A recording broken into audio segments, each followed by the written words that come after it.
For most men, texting is a realm of massive uncertainty and confusion.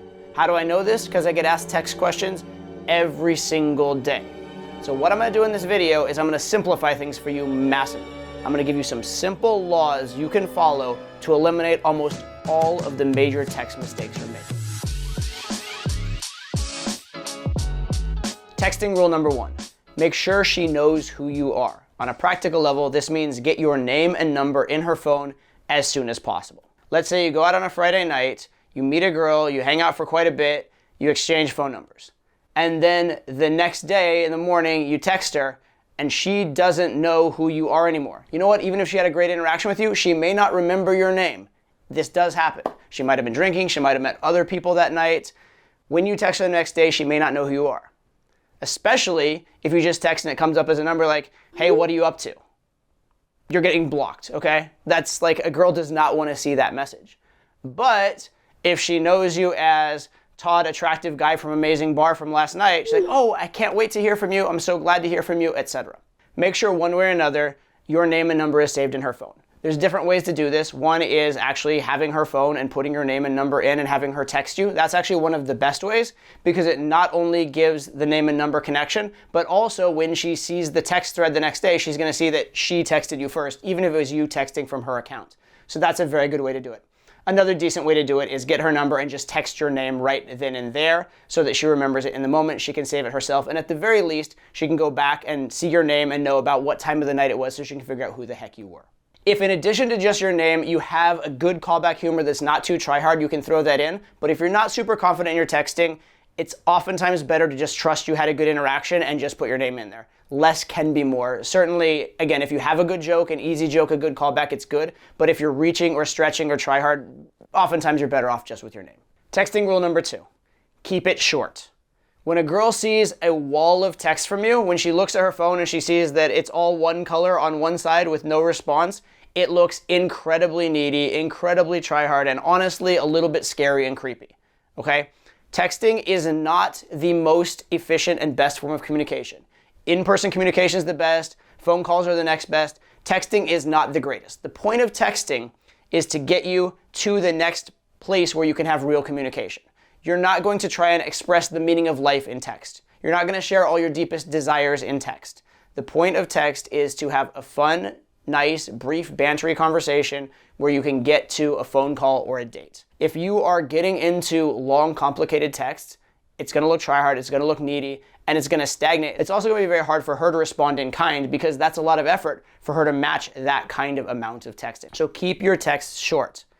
Even beyond just length of text, one really good principle to follow in your text is that whenever I send a text burst, a text exchange, I want 1 or 2 ideas at most. Okay, I don't want to be talking about like, hey, let's get together for plans, and also I did this thing last night, and also how's your sister, and also here's this funny callback joke. That's too convoluted, that's all over the place. That makes it hard for her to respond to in a way, and it just keeps the conversation very distracting, okay? 1 or maximum 2 ideas per text exchange, if at all possible. Texting law number 3. Don't escalate off shit tests, or even worse, don't escalate off of negatives in the conversation. When things are going well in text, you should be generally, gradually moving things forward towards plans, because that is the ultimate aim. But when things are going badly, before you move things forward, before you escalate, you need to get things going well again. If you try and escalate off a negative, it's very, very common that the response you will get back from the girl will be silence. She just stops texting or at least doesn't text, and you have to then follow up and double text. So if you get a shit test, just pass the shit test. If you get a negative, do not escalate. And a lot of guys mess this up. So let's say a girl sends a challenging shit testy text, maybe like, what makes you think you're so special? And the guy responds, why don't we get together for a drink and I'll show you? No, no, no, no, no. Too eager, too forward. You have to pass the shit test to build the social capital to earn going on the date. If you try and close off of the shit test, you will get silence a dramatically high percentage of the time. Worst yet would be escalating off a rejection. Let's say you made a bad joke or even a forward joke and the girl goes, yeah, no. What you don't want to do is be like, hey, listen, I'm kind of bad at texting. Why don't we just get together for a drink and we can sort it out that way? Not gonna work. Again, when the girl's in a bad mood or not feeling good about the situation, the last thing she wants to do is move it forward to something that's more committal and more risky. You need to get things back on a good track before you should be going for plans or making sexual advances of any kind. Texting rule number 4, avoid double texting. Let's say you send a text and then afterwards you realize, oh, there was a slight problem with it, but you realize 5 minutes later and now you send a follow-up text 5 minutes later. What does it look like when the girl sees that text? It looks like I sent this text and then I was obsessed about it and thinking about it for 5 minutes and I sent this other text. It looks incredibly, incredibly needy. And oftentimes the original text may not have been as bad as you thought and it would have been okay. Or oftentimes even if it was bad, she still would have responded and it would have been water under the bridge. As soon as you respond in double text and try and correct it or try and make it up or change the topic, you've pointed out to the world how bad your first text is. So this double texting is incredibly needy, and it also is pointing out your other mistakes. Please, please, please avoid double texting if at all possible. Even if your last text wasn't the greatest, leave at least a decent amount of time, leave every possible chance that she'll respond to it before you go ahead and double text. Now there are 2 very minor exceptions to this law that I want to point out. The first is when it's not really a double text, okay? I mentioned the idea before that you want to have 1 or 2 ideas at most per text. Sometimes if you're sending 2 ideas, it's okay to send idea number 1 in one sentence and idea number 2 in a follow-up sentence, as long as there's not a delay between the 2. So if you send one and then the other one immediately after, that's not a double text in this context. It's just a text that took multiple lines, and instead of writing it all together in 2 lines, you wrote it as text 1, text 2. That doesn't look needy. It doesn't have this delayed, I messed up kind of effect. Okay, so if it's 2, one after another, that are separate ideas, that is actually completely okay. That doesn't qualify as double texting. So that's exception number 1. Exception number 2 to the double texting rule is occasionally if there's a time sensitivity to something going on. Like let's say you're in the process of making plans and there's something else you need to throw in because if you don't get it in by a certain deadline, it may mess up the process of making plans. In that case, it may be necessary to send a double text, even though it might not be optimal from a pure value standpoint. So sometimes that may be an exception as well, but that's fairly rare, and that's only when there's a specific time constraint involved. Texting law number 5, text when she can actually respond. If you happen to know the girl's schedule, text when she's likely to actually receive a notification on her phone. So if the girl works very hard during the workday and is busy and not on her phone, don't text her so much during the workday, text her after hours when she's off work. If the girl is asleep in the middle of the night, don't text in the middle of the night, text in the morning when she's likely to get that notification. Yes, it is true that if you text in the middle of the night, she'll get the text when she wakes up. But when she wakes up, she's also going to be getting every other person that texts her over that period. She may be rushing off to work, she may be getting her emails, and she won't get your notification as a unique notification. It'll just be mixed in with a lot of others, and you'll be a lot less likely to get a response. So you want her to actually receive the notification and receive it at a time when she can respond to it immediately.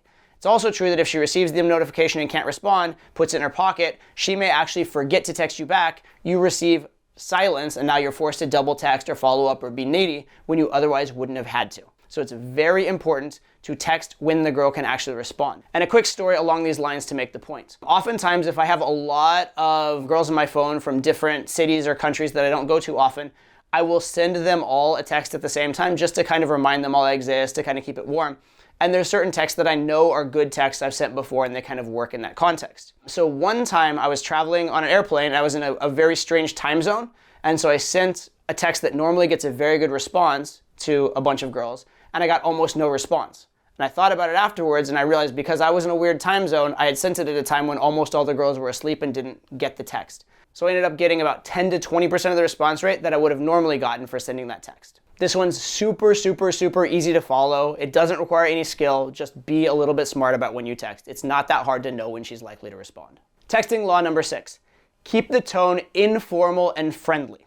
If the tone of your texting becomes too formal and business-like, it can look like you have an agenda, and it can also make the text a lot less fun to respond to and a lot less rewarding for the girl to respond to. And since you want to get responses and you want to move things forward, that's not something you want to do. So number 1, don't interrogate the girl and just ask a bunch of boring, lame questions. Try and keep it fun and upbeat. Add some of your own flair and flavor and teasing to the conversation, if at all possible. But also, and especially when it comes to making plans or arranging details, you don't want to have a series of texts where the only thing that's going on is the plans. When I'm making plans with girls, I like to have a mix of some of the plan details with a little bit of personality. So I'll give her a little anecdote about my day and then throw in the little bit about the plans.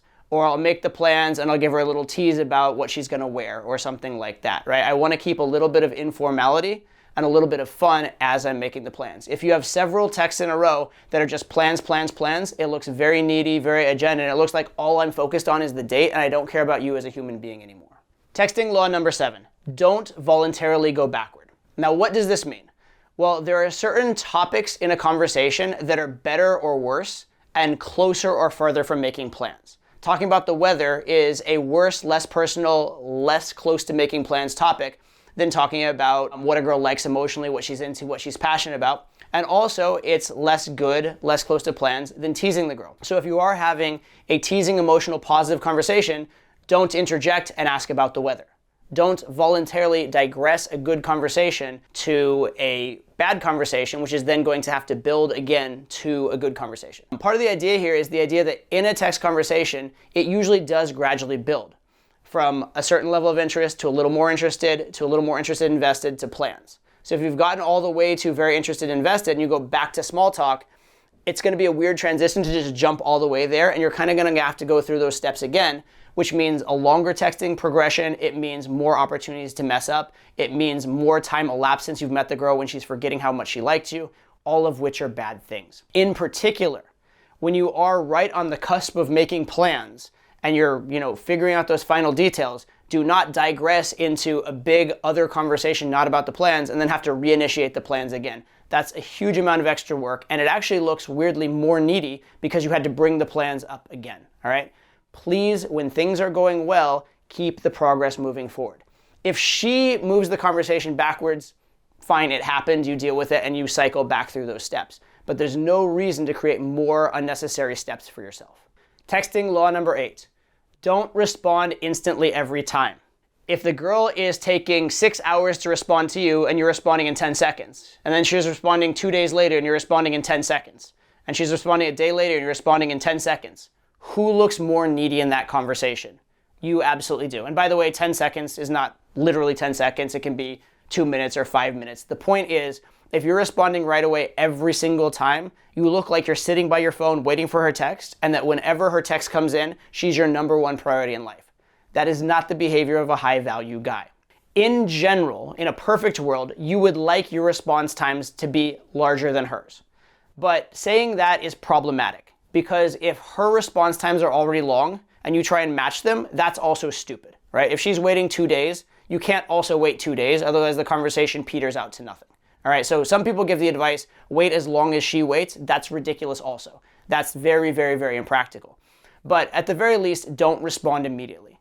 In general, no matter how long she's taken to respond to you, if there's a reasonable amount of time, it doesn't look needy. So as long as you're between like an hour and a few hours, maybe half a day at most to respond, that's a reasonable amount of time that a human being checks their phone periodically, they get back to people, and that doesn't mean you're prioritizing her or dropping everything for her or something like that. So don't go to the ridiculous links that like she took a week to respond, so I'm gonna take a week to respond back. That's ridiculous and it will lead to really bad outcomes.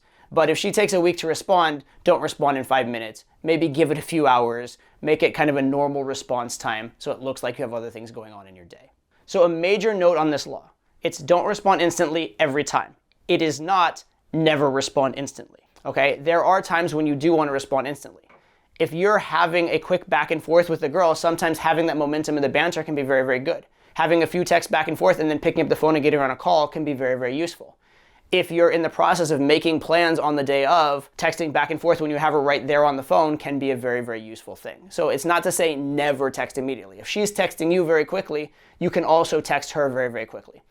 Also, if in general you usually take a long time to respond, once in a while texting back instantly isn't going to be a problem.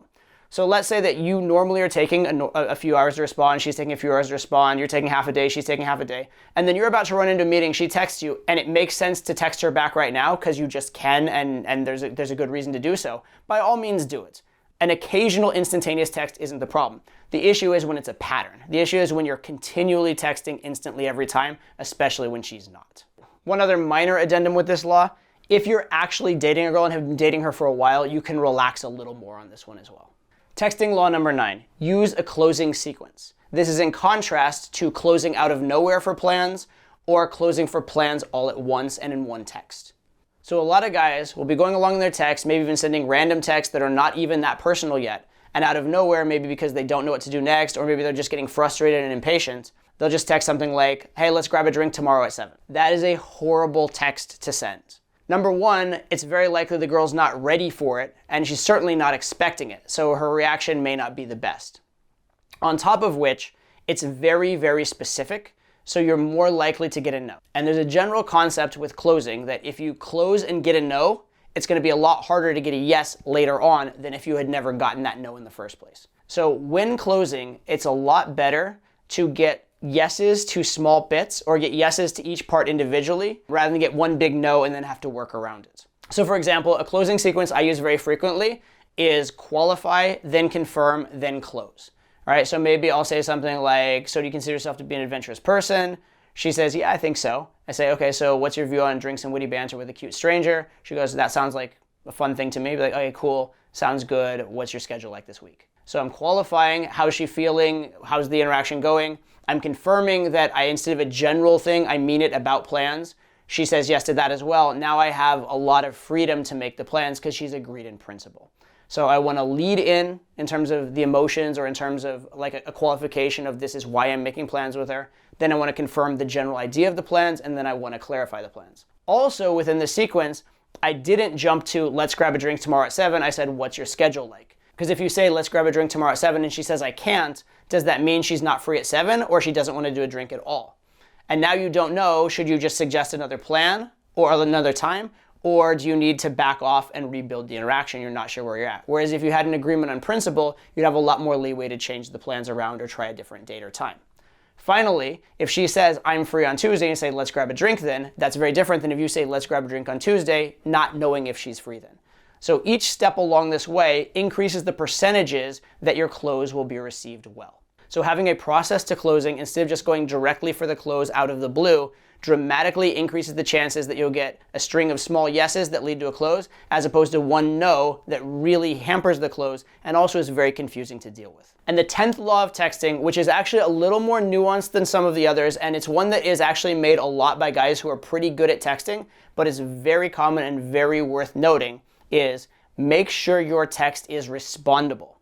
A lot of times you can send a text that is not low value, and it's not needy, and it's not even uninteresting necessarily, but because of its format, or even its format within the context of the texting, it's actually just very hard for the girl to respond to. You want to be very careful about this. This is a little bit of a hard one to explain in terms of giving you all the different ways that you can make a text harder or easier to respond to, but for this one, for now, I just want to give you a test, which is this. When you're sending a text, one good kind of checklist you can have is put yourself in the girl's shoes and ask yourself, if I were the girl responding to this text, would I be able to come up with something? Would I be able to come up with something to respond to it? If the answer to that question is no, I can't respond, you may have a problem. Now, I want to be clear about this. There's two different versions of hard to respond to, one of which is good and one of which is bad. If you sent the girl a test or a tease that's a little bit hard to respond to, that actually can be good. If she knows what she's trying to respond to, but has to think and be creative and struggle, that's actually good. A girl getting invested and thinking about what to text you back is a good thing.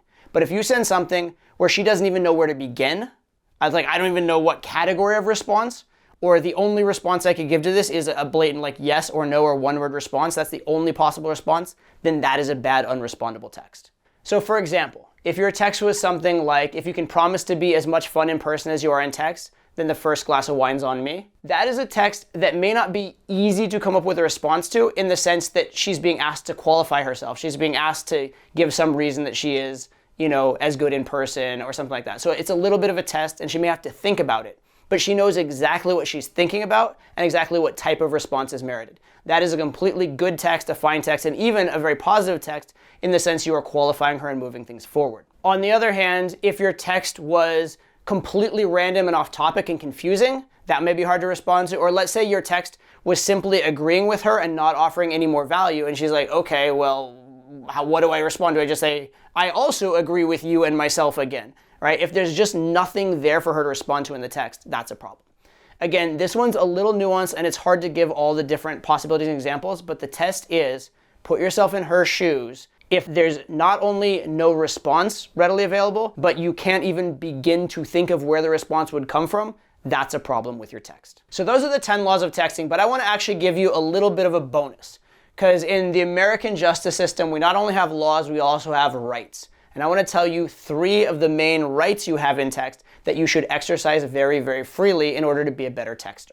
So your first texting right is you have the right to remain silent. You do not have to respond to every text she sends at all, and you certainly do not have to respond right away or now. Let me give you a few examples of this. First one that comes to mind is I had a situation a while back where I was texting back and forth with a girl and the banter was pretty good. But then she kind of took the banter to another level. We were just texting back and forth, and she sent a meme that she thought was like a clever addition to the text. And the interesting thing here was that going and finding that meme and putting it in showed a lot of effort on her part. It showed a lot of buy-in at that moment. And at this moment, there wasn't a clear benefit to texting her quickly. I wasn't going to be able to get her on a date in the next few days anyway. I think we're in different cities at the time. And so what I responded to her meme was nothing. I just responded with silence. Because I knew at that moment she's very, very bought in, and she put a lot of effort into that meme. And that's the kind of text where after sending it, she's going to wonder, oh, was it good? Or she's like thinking, aha, I'm so clever. And then when she gets silence back, she's like, oh shit, did I mess up? Was I too clever? Did it not work out? And lo and behold, I left silence. A few hours later, she started double texting and immediately being like, so when are you back in town? When can we get together? And actually texting to make plans. So that silence made her start second guessing her texting, made her get a little needy, made her realize she liked me, and got her actually going for plans with me. And one of the key criteria in this analysis that I gave was about the timing, right? Another one that comes up a lot is, let's say you're texting a girl throughout the day and it's gotten to be fairly late in the evening, and you know for sure you're not meeting up with this girl tonight. Now, a lot of times, instead of continuing the banter and continuing the texting into the evening, a lot of times it's better to just leave off and then pick it back up in the morning, as though you were out or busy or asleep or something like that. And it's completely normal that you could have just gotten the text in the morning. But what you're doing is, with this pause, there is a chance that she will wonder, why did he stop texting? And maybe she'll double text. Maybe she'll go to bed wondering about you and like you more in the morning. So a lot of times when there's no deadline on a text and there's nothing specific to be achieved by the next text, it's a decent idea to just wait, right? It doesn't mean you can't send that next text in a few hours or the next day or whenever, but leaving that silence and giving that possibility for her to get invested in double text can oftentimes be a very, very good strategy. Your second texting right. You have the right to use multimedia. Texting does not just consist of letters and punctuation. It also consists of photos, memes, voice messages, and it definitely consists of emojis.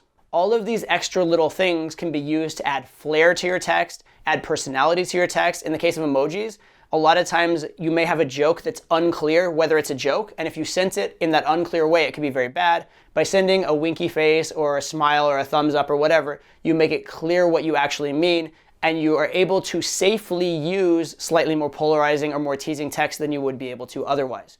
So adding flair and personality to your text through this multimedia is something that not only can you do, you should do on something of a regular basis in your texting. And your third and final right in texting, maybe one of the most important ones, you have the right to keep the main objective, meaning plans, in mind.